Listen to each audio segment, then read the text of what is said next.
Mapalad ang sumusunod sa utos ng poong Diyos.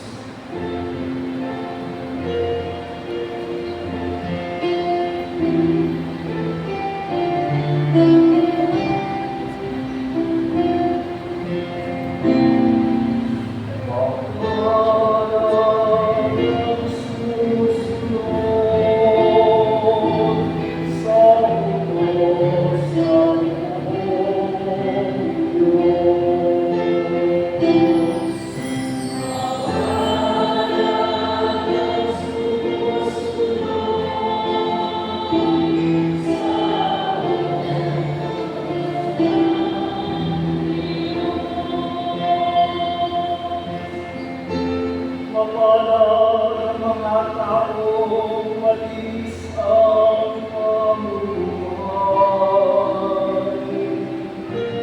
Ayon sa utos ng Lord, ang gawain araw-araw.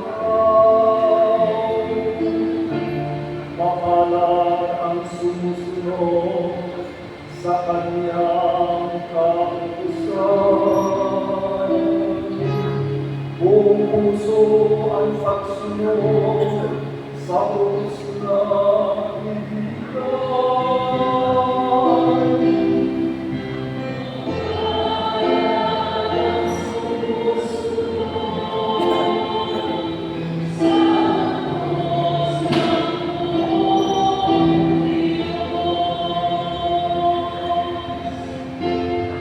Ibigay mo sa amin ang iyong mga utos,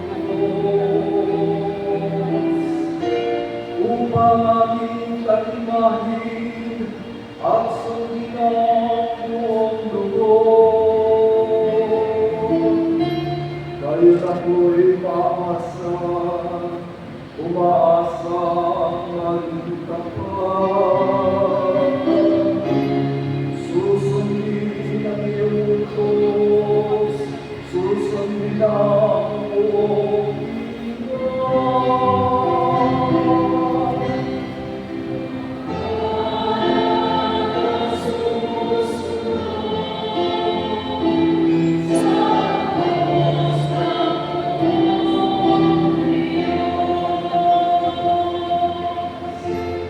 itong iyong nabaglingkod, O Diyos, sana'y pagpalain, upang ako ay mabuhay at ang utos mo ang sundin. Buksan mo ang paningin ko pagkat nananabing masdan. Iyong pindot sa kanyang iyong araw.